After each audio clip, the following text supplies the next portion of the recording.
नमस्कार दोस्तों, पीआईसी जम्मू में आप सबका स्वागत है। दोस्तों, अपने लास्ट सेशन में हमने कैश बुक की शुरुआत की थी और मैंने आपको बताया था कि कैश बुक क्या होती है, उसकी कितनी टाइप्स होती हैं और उसमें हमने सिंगल कॉलम कैश बुक जो है वो भी प्रिपेयर की थी।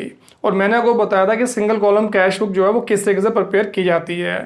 तो हमने यहाँ पे जो प्रॉब्लम सॉल्व की थी लास्ट सेशन में, उसमें हमारी जितनी भी ट्रांजैक्शन है वो सारी की सारी कैश की ट्रांजैक्शन थी, यानी कि जो बाय हैंड हम कैश की ट्रांजैक्शन करते हैं उससे रिलेटेड वो हमने कैश बुक की थी।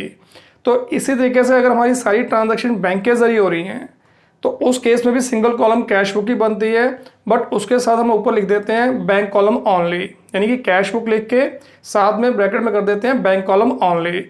बाकी वो प्रिपेयर करने का तरीका भी बिल्कुल सेम वैसा ही है जैसे हमने यहाँ पे कैश कॉलम वाली कैश बुक प्रिपेयर की थी। सिर्फ डिफरेंस ये है कि अब हमारे यहाँ पे जो भी ट्रांजैक्शन है वो बैंक के जरिए हो रही हैं। अब क्वेश्चन ये उठता है यहाँ पे कि पता कैसे लगेगा कि ये ट्रांजैक्शन जो है ये बाय हैंड हो रही है या बाय बैंक हो रही है। तो जितनी भी हमारी यहाँ पे ट्रांजैक्शन चेक वाली होंगी, यानी कि जिसमें हमने चेक में पेमेंट की है या चेक में किसी से अमाउंट रिसीव किया है, तो मतलब वो सारी ट्रांजैक्शन बैंक से रिलेटेड होंगी। तो वही ट्रांजैक्शन जो है वो बैंक कॉलम वाली कैश बुक में रिकॉर्ड की जाती है। तो इसलिए अगर सारी की सारी ट्रांजैक्शन जो है हम बैंक के ज़रिए कर रहे हैं तो उस केस में बैंक कॉलम वाली कैश बुक प्रिपेयर की जाती है। बाकी प्रोसीजर बिल्कुल सेम वैसा ही है कि जब जब हमारे पास चेक आएगा, जब चेक हम रिसीव करेंगे, यानी कि हमारे बैंक अकाउंट में जो बैलेंस है बढ़ेगा तो एंट्री डेबिट में, और जब हम किसी को पेमेंट करेंगे हमारा बैंक बैलेंस कम होगा तो एंट्री क्रेडिट में। क्लियर है? तो आज हम बात करेंगे डबल कॉलम कैश बुक की, जिसे हम टू कॉलम कैश बुक भी कहते हैं। तो अब ये डबल कॉलम कैश बुक जो है वो किस तरीके से प्रिपेयर की जाती है, तो ये प्रॉब्लम हम सॉल्व करेंगे। तो इसी के ज़रिए आपको बताऊंगा कि डबल कॉलम कैश बुक जो है वो किस तरीके से प्रिपेयर की जाती है। तो चलिए पहले हम कॉलम बना लेते हैं।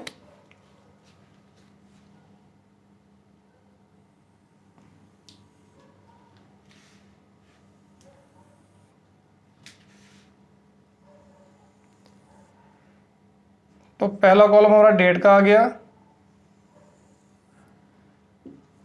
दूसरा आ गया पर्टिकुलर्स,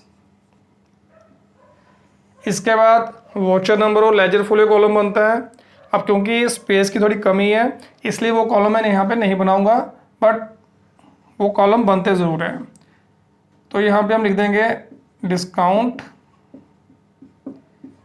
फिर आ गया कैश। इसी तरीके से दूसरी साइड भी तैयार होगी, डेट, पर्टिकुलर्स,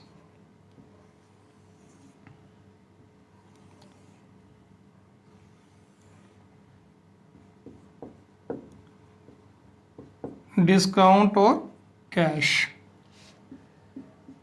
तो इनमें हम रुपीस का सिंबल डाल देते हैं और ऊपर हम लिखते हैं इसकी हेडिंग में डबल कॉलम कैश बुक। अब देखो दोस्तों, डबल कॉलम कैश बुक जो है ये दो तीन तरीकों से बनती है।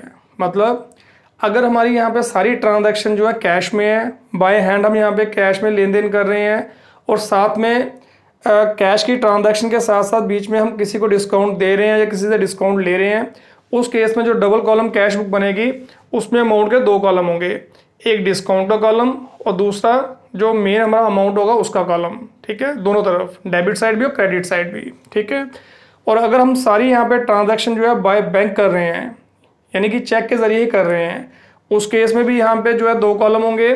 अगर उसमें भी यहाँ पे साथ में डिस्काउंट है तो दो कॉलम, एक डिस्काउंट का और दूसरा फिर कैश के यहाँ पे बैंक आएगा। ठीक है, इसके अलावा अगर मान लो हमारे यहाँ पे डिस्काउंट की कोई ट्रांजैक्शन नहीं है, सिर्फ यहाँ पे ट्रांजैक्शन कैश और बैंक की हैं, यानी कि कुछ ट्रांजैक्शन ऐसी है जो हमने यहाँ पे कैश में की है और कुछ ऐसी हैं जो हमने यहाँ पे जो है बैंक के जरिए की हैं, तो उस केस में भी यहाँ पे डबल कॉलम कैश बुक में यहाँ पे दो कॉलम बनेंगे, एक कॉलम कैश का और दूसरा बैंक का। ठीक है, तो इस तरीके से हम यहाँ पे जो है ट्रांजैक्शन के मुताबिक जो है डबल कॉलम कैश बुक जो है प्रिपेयर कर सकते हैं। अगर कैश और बैंक की ट्रांजैक्शन है तो जो दो कॉलम बनेंगे कैश और बैंक के होंगे, अगर डिस्काउंट और कैश की ट्रांजैक्शन है तो डिस्काउंट और कैश का कॉलम, डिस्काउंट और बैंक की ट्रांजैक्शन है तो डिस्काउंट और बैंक का कॉलम। ठीक है, बाकी इसको भी प्रिपेयर करने का प्रोसीजर सेम है कि जब जब हमारे पास कैश आएगी एंट्री डेबिट में, और जब जब कैश जाएगी तो एंट्री क्रेडिट में। ठीक है, अच्छा अब इसमें डिस्काउंट भी देख लो। अब देखो मैंने आपको बताया कि यहाँ पे हमारा जो डिस्काउंट होता है वो दो टाइप का होता है, ये ऑलरेडी हम डिस्कस कर चुके हैं, ट्रेड डिस्काउंट और कैश डिस्काउंट। अब क्वेश्चन ये होता है यहाँ पे कि ये जो डिस्काउंट कैश बुक में आया है, जो इसके लिए हमने अलग से कॉलम बनाया है, अब ये डिस्काउंट कौन सा है, ये ट्रेड डिस्काउंट होगा या कैश डिस्काउंट होगा। अगर आपको याद होगा तो मैंने आपको बताया था कि कैश डिस्काउंट जो है वो कब दिया या कब लिया जाता है, जब हम कैश रिसीव करते हैं या किसी को कैश पेमेंट करते हैं, उस समय जो डिस्काउंट लिया या दिया जाता है उसी को बोलते हैं कैश डिस्काउंट। और क्योंकि कैश बुक में ट्रांजैक्शन जो है ये कब रिकॉर्ड होती है, जब कैश की इन्वॉल्वमेंट होती है, जब किसी को हम कैश पे करते हैं या किसी से कैश रिसीव करते हैं, तो दैट मीन्स इसके साथ जो डिस्काउंट आएगा वो कौन सा डिस्काउंट होगा, कैश डिस्काउंट। क्लियर है, ट्रेड डिस्काउंट की तो एंट्री आती ही नहीं है, खाली वो तो अमाउंट जो है डिडक्ट हो जाता है। तो इसका मतलब ये जो डिस्काउंट होगा, ये जो डिस्काउंट का कॉलम है, ये कौन सा कॉलम है, कैश डिस्काउंट वाला कॉलम। ठीक है, अब यहाँ पे जब हम अमाउंट रिसीव करेंगे, किसी से हमने यहाँ पे जो है कैश रिसीव की, तो इसका मतलब एंट्री आएगी डेबिट में। जब हम किसी को कैश रिसीव करेंगे किसी से, तो बदले में हम यहाँ पे हो सकता है उसको डिस्काउंट भी दें, तो इसका मतलब ये जो डेबिट साइड यहाँ पे डिस्काउंट वाला कॉलम है, ये डिस्काउंट अलाउड वाला कॉलम है, क्योंकि जब हम कैश रिसीव करेंगे तो हम किसी को डिस्काउंट देंगे। इसी तरीके से अगर हमने किसी को कैश पे की, तो जब कैश पे की तो हो सकता है यहाँ पे जिसको हमने पेमेंट की है उस समय डिस्काउंट मिले, तो वो जो डिस्काउंट हमें मिला होगा वो हमारा क्या होगा, डिस्काउंट रिसीव्ड। और पेमेंट की एंट्री कहाँ आती है, क्रेडिट साइड। तो इसका मतलब क्रेडिट साइड जो डिस्काउंट का कॉलम बना है, ये डिस्काउंट रिसीव का कॉलम है। क्लियर है, तो इनको पहचानने में कोई ज़्यादा प्रॉब्लम नहीं आएगी, क्योंकि जो भी हमारी ट्रांजैक्शन होगी कैश की, जिसमें हमने कैश रिसीव किया होगा या पे किया होगा, उसके साथ ही डिस्काउंट के बारे में भी दिया होगा। क्लियर है, तो आप क्वेश्चन देख लेते हैं, तो क्वेश्चन के जरिए आपको और क्लियर हो जाएगा कि किस तरीके से हम डबल कॉलम कैश बुक जो है वो प्रिपेयर करते हैं। अब देखिए ऊपर क्या लिखा है इसने, कहता है prepare double column cash book with cash and discount column, कि आपने double column cash book prepare करनी है डिस्काउंट और कैश कॉलम के साथ। तो इसका मतलब हमने ऑलरेडी पहले कॉलम बनाए हुए हैं, डिस्काउंट और कैश का कॉलम, तो इसमें बैंक वाली ट्रांजैक्शन जो है वो नहीं आएंगी। एक चीज़ का ध्यान रखना, क्योंकि क्वेश्चन में खास तौर पे पूछा हुआ है कि आपने यहाँ पे डिस्काउंट और कैश कॉलम वाली कैश बुक प्रिपेयर करनी है, इसलिए अगर हमारी इन ट्रांजैक्शन के अंदर कोई ट्रांजैक्शन ऐसी होगी जो हमने चेक के जरिए की है, तो उसको हम यहाँ पे टोटली इग्नोर करेंगे, वो ट्रांजैक्शन यहाँ पे रिकॉर्ड नहीं होगी, वो बैंक कॉलम वाली कैश बुक में रिकॉर्ड होगी। ठीक है, तो चलिए अब ट्रांजैक्शन पढ़ लेते हैं और वन बाय वन इनकी एंट्री रिकॉर्ड करते हैं। सबसे पहले उसने दिया है ईयर 2018, तो पहले दोनों तरफ हम ईयर लिख लेते हैं 2018। अप्रैल 1 कहता है कैश इन हैंड ₹10,000। अप्रैल 1 को आपके पास कैश कितना है, 10,000। कैश इन हैंड का मतलब आपके पास कैश बैलेंस जो है वो बिगनिंग में इतना है। तो सबसे पहले हमने यहाँ पे जो है हमारे पास जो ओपनिंग बैलेंस क्वेश्चन के अंदर दिया होगा, पहले उसको हमने यहाँ पे ब्रॉट डाउन करना है, यानी कि ये पुराना बैलेंस है, सबसे पहले पुराने बैलेंस की एंट्री डालेंगे, उसके बाद जो हमारी इस मंथ में बाकी ट्रांजैक्शन होंगी वो डेट के हिसाब से हम डालते जाएंगे। तो अब क्वेश्चन ये होता है कि ये जो हमें ओपनिंग बैलेंस दिया, कैश इन हैंड दिया ₹10,000, ये कहाँ आएगा, डेबिट साइड कि क्रेडिट साइड। अब जैसा कि मैंने आपको बताया हुआ है कि भाई कैश अकाउंट जो होता है उसका हमेशा यहाँ पे डेबिट बैलेंस होता है। वैसे आपको ये पता होना चाहिए कि कोई भी एसेट है, एसेट का हमेशा डेबिट बैलेंस होगा, क्योंकि या तो एसेट होगी या नहीं होगी, और जब एसेट हमारे पास आती है तो उसको हम क्या करते हैं, डेबिट। इसलिए यहाँ पे कोई भी एसेट ले लो उसका हमेशा डेबिट बैलेंस ही होता है। तो कैश में हमारी एसेट है तो इसका भी हमेशा डेबिट बैलेंस होगा, इसलिए जो ओपनिंग बैलेंस है वो कहाँ आएगा, डेबिट साइड। तो ये आ गया अप्रैल 1, इसको लिखते हैं to balance brought down, B/D। Brought down का मतलब हो गया कि हमने पिछला बैलेंस जो है वो आगे ट्रांसफर किया, पिछले महीने का जो बैलेंस है या पिछले साल का जो बैलेंस है वो हमने यहाँ पे इस मंथ में या इस ईयर में यहाँ पे जो है ट्रांसफर किया, टू बैलेंस ब्रॉट डाउन। ये आ गया 10,000 कैश के कॉलम में। डिस्काउंट के कॉलम में खाली डिस्काउंट का अमाउंट ही लिखना है और उसमें कुछ नहीं आएगा। नेक्स्ट ट्रांजेक्शन अप्रैल 5, कहता pay to Ramesh ₹4,000। Discount allowed by Ramesh ₹200। कहता आपने रमेश को पे किया है, रमेश को कितना पे किया है 4000 और रमेश ने हमें डिस्काउंट दिया 200। अगर हमने रमेश को पे किया तो एंट्री कहाँ आएगी, रमेश को पे करने का मतलब कैश जा रहा है, तो एंट्री कहाँ आएगी क्रेडिट साइड। April 5 बाय, अब रमेश को पेमेंट किया तो नाम किसका आएगा रमेश का। मैं आपको पहले बता चुका हूँ कि कैश बुक में हम यहाँ पे जो है कैश का नाम नहीं लिखते, जो उसके ऑपोजिट अकाउंट है उसी का नाम आता है। तो बाय रमेश लिख सकते हैं या by Ramesh account apostrophe S डाल के। अमाउंट आ गया 4000 और क्योंकि साथ में हमें रमेश ने डिस्काउंट भी दिया तो साथ ही कॉलम में हमें यहाँ पे जो है डिस्काउंट का अमाउंट भी डाल देना है। इस जगह से जिस ट्रांजैक्शन के साथ डिस्काउंट भी होगा तो हमें यहाँ पे डिस्काउंट के कॉलम में उसका अमाउंट डालते जाना है। बस यही डिफरेंस है सिंगल और डबल कॉलम में, ठीक है। नेक्स्ट April 7 कहता receipt from Anil ₹12,000 discount allowed ₹500। आपने अनिल से रिसीव किया 12,000 कैश रिसीव किया है और उसको डिस्काउंट दिया 500। अब यहाँ पे हम डिस्काउंट दे रहे हैं उसको, ठीक है। अब सबसे पहले हम डालते हैं कि ये कैश जो हमने रिसीव किया है ये कहाँ आएगा, क्योंकि कैश हमारे पास आया तो एंट्री कहाँ आएगी डेबिट साइड। April 7 टू किससे लिया अनिल से, टू अनिल अमाउंट कितना आएगा 12,000। अब क्योंकि हमने उसको डिस्काउंट भी दिया है 500 का डिस्काउंट दिया है तो डिस्काउंट के कॉलम में आ गया 500, ठीक है। नेक्स्ट April 11 कहता वेजेस पेड ₹1000। हमने वेजेस पे किए हैं April 11 में 1000 की वेजेस पे करने के मतलब है कैश किया तो एंट्री कहाँ आएगी क्रेडिट में। 11 April by wages, simple entry expense की 1000, यहाँ डेबिट और क्रेडिट लिख दिया करो। नेक्स्ट ट्रांजैक्शन April 13 कहता मशीनरी परचेज फॉर कैश ₹5000।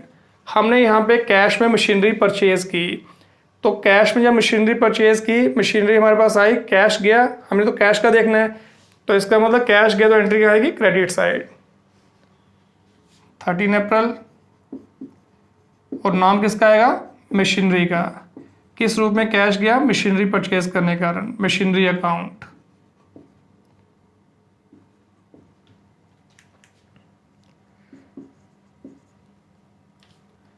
ये आ गया 5000, ठीक है। Next 14 April amount pay to Ali ₹3500 in full settlement of ₹4000। कहता आपने अली को ₹3500 पे किया और उसका 4000 वाला अकाउंट जो है पूरी तरह सेटल कर दिया और फुल सेटलमेंट वाली एंट्री जो होती है वो डिस्काउंट की होती है। हमने उसको 4000 पे करना है, हमने 3500 पे करके अपना अकाउंट जो है पूरी तरह सेटल कर दिया, यानी कि उसको 500 कम दिया। अब क्योंकि हमारा यहाँ पे जो है हिसाब तो बराबर हो गया, इसके बाद कोई पेमेंट नहीं करनी क्योंकि फुल सेटलमेंट है, तो वो जो 500 बचा उसको हम क्या बोलेंगे डिस्काउंट। तो अब हमने अली को पेमेंट की तो कैश गया, एंट्री कहाँ आएगी क्रेडिट साइड। 14 अप्रैल बाय अली 3500 आ गया कैश में और 500 हमारा डिस्काउंट आ गया क्योंकि 4000 की जगह हमने 3500 दे के ही यहाँ पे अपना हिसाब तब बराबर किया है।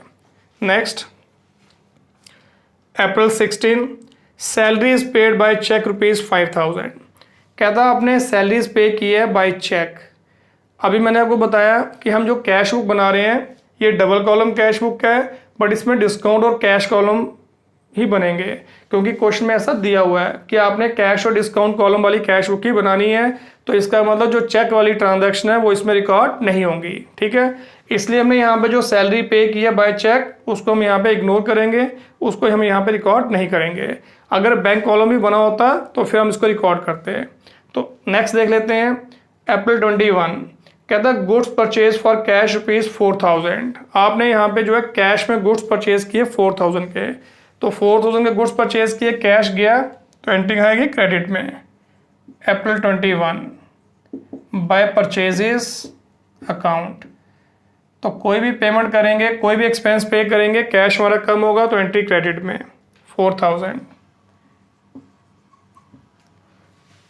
नेक्स्ट अप्रैल 26 कहता पेड फॉर पेटी एक्सपेंसेस ₹500। आपने पेटी एक्सपेंसेस के लिए ₹500 पे किए। पेटी एक्सपेंसेस का मतलब होता है छोटे मोटे खर्चे, ठीक है ना, वो पे किए। तो हमें मतलब एक्सपेंसेस है जो मर्जी हो। तो 26 अप्रैल बाय पेटी एक्सपेंसेस,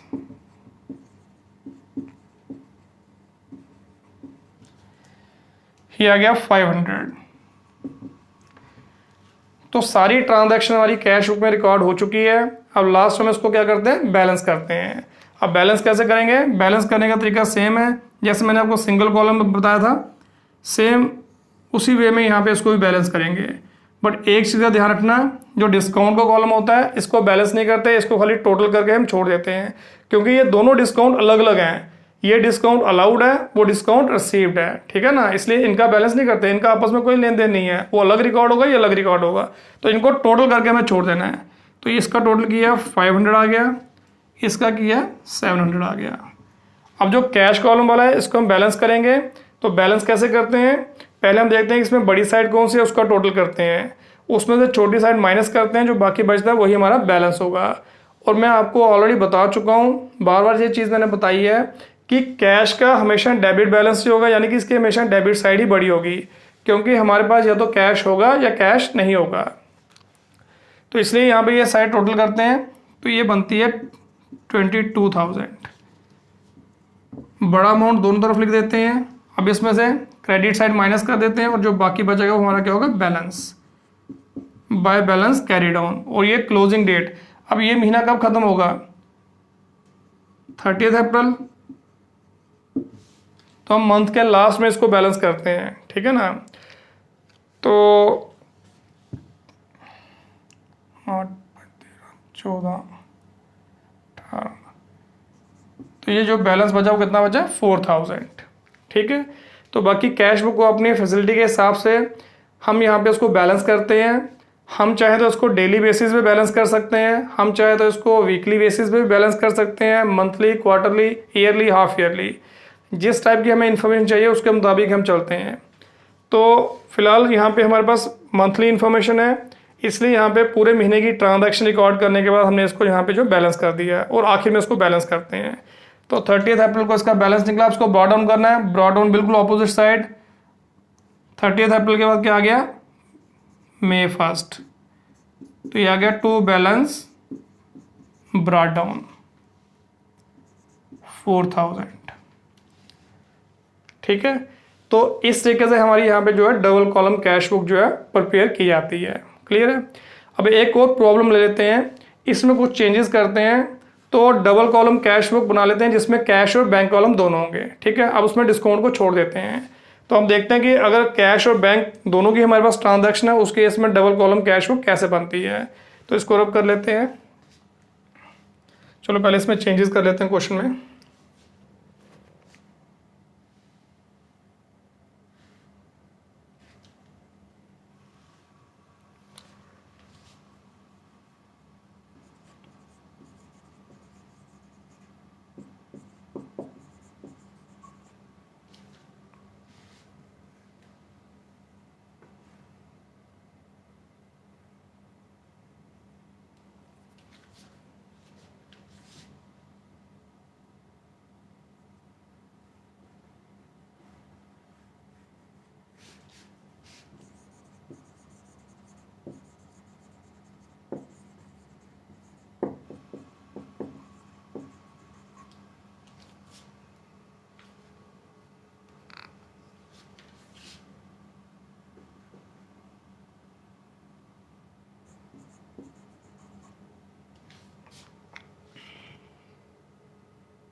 चलिए अब इसको रब करते हैं।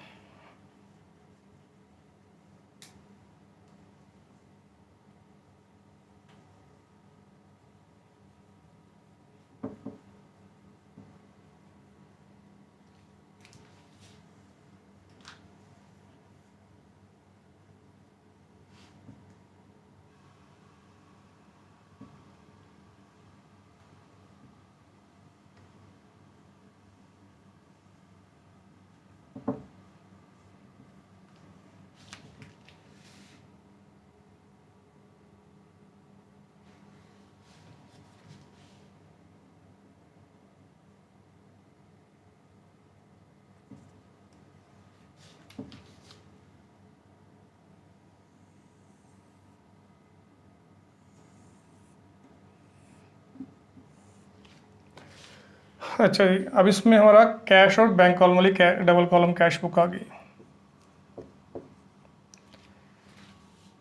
तो डिस्काउंट को हटा देते हैं। एक कॉलम कैश का हो गया, एक हो गया बैंक का। कैश और बैंक, ठीक है। तो अभी हमारी डबल कॉलम कैश बुक है, कैश और बैंक कॉलम की, यानी कि इसमें कुछ ट्रांजैक्शन हमारी कैश की हैं और कुछ हमारी बैंक की हैं, चेक के जरिए ट्रांजैक्शन की है। तो अब इनको यूज़ करके, इन ट्रांजैक्शन को यूज़ करके हम यहाँ पे जो है double column cash book prepare करेंगे। तो देखते हैं किस तरीके से एंट्री डालते हैं। बाकी ट्रांजैक्शन को रिकॉर्ड करने का प्रोसीजर सेम। जब जब हमारे पास कैश आएगी, चाहे ऑफिस में कैश आए, चाहे हमें कोई चेक मिलता है, हमारा यहाँ पे कैश और बैंक बैलेंस बढ़ेगा। तो अगर बढ़ेगा तो एंट्री डेबिट में, कैश और बैंक बैलेंस कम होगा तो एंट्री क्रेडिट में, ठीक है। क्योंकि दोनों की दोनों हमारी एसेट्स होती हैं। तो एसेट बढ़ेगी डेबिट, कम होगी क्रेडिट। तो चलिए अब देख लेते हैं इनमें क्या क्या है। तो जैसा कि सबसे पहले कैश इन हैंड दिया है, तो April 1 to balance brought down 10,000 cash column. Bank का बैलेंस हमारे पास नहीं है तो बैंक कॉलम में नील आ गया, अगर होगा तो डाल देते हैं, ठीक है। अप्रैल 5 कहता है paid to Ramesh by cheque ₹4,000। तो अब ऐसा करते हैं इसमें, क्योंकि पेमेंट की एंट्री आ गई है तो बैंक बैलेंस भी डाल देते हैं इसमें। चलो कैश एट बैंक लिख देते हैं, ₹10,000 इसमें आ गया। तो हमारे पास जो ओपनिंग बैलेंस है बैंक का, मान लो वो भी 10,000 है। 10,000 आ गया। अब अप्रैल 5 की एंट्री है, कहता pay to Ramesh by cheque ₹4,000। आपने रमेश को पेमेंट किया बाय चेक 4,000 की, तो पेमेंट की है तो एंट्री कहाँ आएगी, क्रेडिट में। अप्रैल 5 बाय रमेश, और पेमेंट हमने की है बाय चेक 4,000 की, इसलिए यहाँ पे सीधा बैंक के कॉलम में 4,000 आ गया, ठीक है। हमारा यहाँ पे जो है इसके कारण बैंक बैलेंस कम हो गया, तो एंट्री क्रेडिट में। Next April 7 received cheque from Anil ₹12,000। कहता आपने अनिल से चेक रिसीव किया 12,000 का। अगर अनिल से चेक रिसीव किया, हमारा बैंक बैलेंस बढ़ा, बैंक में हमारा यहाँ पे जो है अमाउंट पहुँचा, तो अगर बैंक बैलेंस बढ़ा तो एंट्री कहाँ आएगी, डेबिट में। टू अनिल अमाउंट कितना आ गया, 12,000। अच्छा, इसमें एक चीज़ का ध्यान रखना, बैंक वाली ट्रांजैक्शन में कई बार क्या होता है कि हम किसी पार्टी से चेक एक डेट पे रिसीव करते हैं, जबकि बैंक में डिपॉजिट करते हैं अगली डेट पे। अगर यहाँ पे चेक रिसीव करने की डेट और बैंक में डिपॉजिट करने की डेट अलग अलग है, तो उस केस पे जब हम चेक रिसीव करते हैं उस समय एंट्री हम कैश बुक में नहीं डालते हैं, ठीक है। दो तरह से कर सकते हैं, या तो कैश बुक में डालें या कैश बुक में डालने की जगह उसको जनरल बुक में डालें, क्योंकि चेक अभी हमारा ऑफिस में पड़ा हुआ है और जब तक वो बैंक में नहीं पहुंचेगा हमारा बैंक बैलेंस नहीं बढ़ेगा। तो इसलिए यहाँ पे अगर हमने चेक एक डेट को रिसीव किया है, डिपॉजिट उसको दूसरी डेट पे करवाया है, तो उस केस में यहाँ पे जो है जब हमने चेक रिसीव किया यानी कि चेक ऑफिस में रखा हुआ है, तो हम यहाँ पे जो है कैश बुक में उसकी ट्रांजैक्शन को रिकॉर्ड नहीं करेंगे, ठीक है। और जिस डेट को यहाँ पे चेक हम बैंक में डिपॉजिट करते हैं उसी डेट को फिर हम यहाँ पे जो है उसकी रिकॉर्डिंग यहाँ पे करेंगे। क्लियर है। तो अगर क्वेश्चन में लिखा नहीं है, सिर्फ उसने लिखा कि आपने चेक रिसीव किया है, तो आपने ध्यान रखना कि आगे की जो ट्रांजैक्शन है उसमें कहीं ये तो नहीं है कि उसने वो चेक जो है इस डेट को डिपॉजिट किया है। अगर ऐसा कुछ नहीं दिया हुआ है तो इसका मतलब हम यही मान के चलेंगे जिस डेट को हमने चेक रिसीव किया उसी डेट को हमने बैंक में डिपॉजिट कर दिया, फिर एंट्री जैसे हम डालते हैं नॉर्मली वैसे ही आएगी। अब जैसे हमने यहाँ पे अनिल से चेक रिसीव किया, आगे कोई ट्रांजैक्शन ऐसी नहीं है जिसमें उसने लिखा है कि इस चेक को आपने इस डेट को डिपॉजिट किया, तो आप मान के चलेंगे कि हमने इसी डेट को इसको बैंक में डिपॉजिट कर दिया होगा, इसलिए एंट्री हम कैश बुक में डाल सकते हैं। ठीक है, जैसे बाकी ट्रांजैक्शन रिकॉर्ड करनी है सेम वैसे इसको हम रिकॉर्ड करेंगे। नेक्स्ट, अप्रैल 11 कहता वेजेस पेड ₹1000। अगर वेजेस पे किए कैश गया एंट्री क्रेडिट में, और क्योंकि यहाँ पे इसने लिखा नहीं है कि बाय चेक पे किया, इसका मतलब यहाँ चेक नहीं लिखा है, वो कैश में पेमेंट है, वो कैश की ट्रांजैक्शन है, तो उसको कैश के कॉलम में लिख देना है 1000। फिर आ गया अप्रैल 13 मशीनरी परचेज फॉर कैश ₹5000। कहता आपने मशीनरी परचेज की कैश में 5000, जब मशीनरी परचेज की फिर पेमेंट की कैश गया अप्रैल 13 bye machinery account 5000। April 14 amount pay to Ali bye check. कहता आपने पेमेंट किया अली को बाय चेक, पेमेंट की अप्रैल 14 बाय अली। अब क्योंकि पेमेंट बाय चेक की है इसलिए बैंक के कॉलम में हमारा बैंक बैलेंस कम हो गया 2000। अप्रैल 16 सैलरी पेड बाय चेक। अब ये एंट्री यहाँ पे आएगी। कहता हमने बाय चेक जो है सैलरी पे की, फिर पेमेंट की अप्रैल 16 बाय सैलरीज, और क्योंकि पेमेंट बाय चेक की है इसलिए बैंक के कॉलम में 5000। ठीक है। अप्रैल 21 कहता गुड्स परचेज्ड फॉर कैश ₹4000। आपने कैश में गुड्स परचेज किए हैं, तो गुड्स परचेज किए तो पेमेंट की अप्रैल 21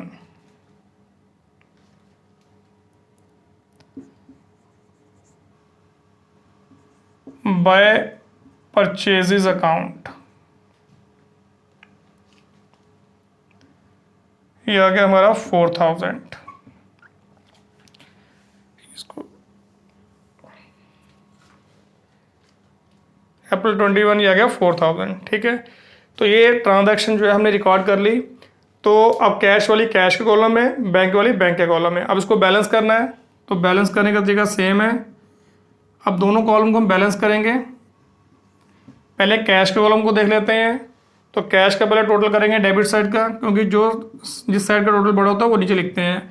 और मैंने आपको बताया कि कैश का यहाँ पे हमेशा डेबिट साइड ही बड़ी होती है। ये आ गया 10000, तो दोनों तरफ 10000 लिखेंगे। तो ये कितना आ गया, इसको टोटल किया, ये भी 10000 आ गया। इसका मतलब इसमें इसका बैलेंस नहीं है।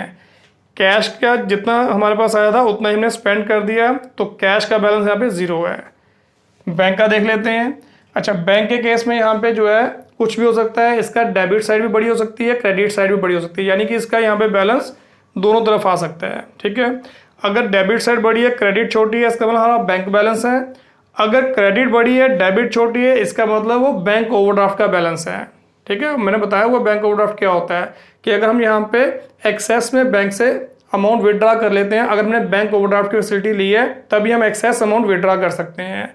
तो इसका मतलब हमारा यहाँ पे बैंक कॉलम का जो बैलेंस है वो पॉजिटिव भी हो सकता है, नेगेटिव भी हो सकता है। इसलिए इस चीज़ का ध्यान रखना। अब हमें देखना पड़ेगा कि टोटल किस साइड का बड़ा है। फिलहाल डेबिट साइड का ही बड़ा है 22,000, ये भी 22,000, ये कितना आ गया 11, तो बैलेंस बचा 11,000 बाय बैलेंस कैरी डाउन अप्रैल 30। अब इसको ब्रॉड डाउन करना है। कैश कॉलम का तो बैलेंस बचा नहीं है। May 1 to balance brought down, ये आ गया 11,000। तो इस तरीके से यहाँ पे कैश और बैंक कॉलम वाली डबल कॉलम कैश बुक जो है वो प्रिपेयर की जाती है। ठीक है, तो सिर्फ इस चीज़ का आपने ध्यान रखना है यहाँ पे। जैसे कि मैंने आपको बताया कि जब भी हम किसी से चेक रिसीव करते हैं तो आपने देखना है कि चेक उसी डेट को हमने डिपॉजिट किया कि नेक्स्ट डेट को डिपॉजिट किया है। उसी डेट को डिपॉजिट कर दिया फिर तो एंट्री नॉर्मली जैसा हम डालते हैं बिल्कुल वैसे ही डालेंगे। बट अगर हमने चेक नेक्स्ट डेट को डिपॉजिट किया है तो जो चेक हमने रिसीव करके ऑफिस में रखा है उसको दो तरह से हम ट्रीट करते हैं।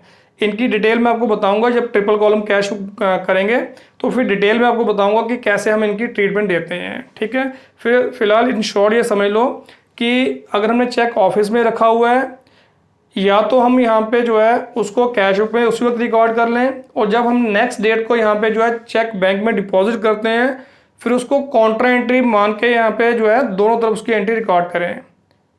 ठीक है, अब कॉन्ट्रा एंट्री क्या होती है ट्रिपल कॉलम कैश बुक के टाइम बताऊंगा। एक तरीका तो वो होता है, दूसरा यहाँ पे मेथड ये है कि जब हम चेक रिसीव करते हैं और ऑफिस में रखते हैं उस समय एंट्री हम कैश बुक में नहीं डालते, उस समय एंट्री हम डालते हैं जर्नल बुक में, जर्नल प्रॉपर में। और जब हम यहाँ पे जो है नेक्स्ट डेट को चेक डिपॉजिट करते हैं बैंक में फिर उस समय एंट्री हमारी यहाँ पे जो है कैश बुक में आती है। ठीक है, तो ये भी क्वेश्चन मैं आपको ये ट्रिपल कॉलम कैश बुक के टाइम करवाऊंगा तो उसमें आपको ये पूरा क्लियर हो जाएगा कि किस तरीके से हम यहाँ पे ऐसी ट्रांजैक्शन को जो है ट्रीट करते हैं। ठीक है, तो दोस्तों ये थी हमारी डबल कॉलम कैश बुक। अब अगले सेशन में हम शुरू करेंगे ट्रिपल कॉलम कैश बुक को, और वही हमारी मेन कैश बुक भी होती है क्योंकि ज़्यादातर यहाँ पे ट्रिपल कॉलम कैश बुक ही बनाई जाती है। क्योंकि कोई भी बिजनेस ऑर्गेनाइजेशन ले लो उसकी कुछ ट्रांजैक्शन कैश में होती है, कुछ डिस्काउंट की भी होती हैं और कुछ यहाँ पे जो है बाय बैंक भी होती हैं। तो कुल मिला के वो सारी यहाँ पे ट्रांजैक्शन मिक्स होती हैं, इसलिए मेनली यहाँ पे जो है ट्रिपल कॉलम कैश बुक ही बनाई जाती है। अब ये ट्रिपल कॉलम कैश बुक किस तरीके से हम प्रिपेयर करते हैं ये नेक्स्ट सेशन में आपको बताऊंगा। ठीक है, तो दोस्तों अगर आज का वीडियो आपको अच्छा लगा, अगर आपको लगा कि आपने कुछ सीखा है तो इसको लाइक शेयर और सब्सक्राइब ज़रूर कीजिए। मेरे को भी मोटिवेशन मिलती रहेगी कि मैं आपके लिए और अच्छा कर सकूं। तो चलिए दोस्तों मिलेंगे अपने अगले सेशन में। Thank you very much.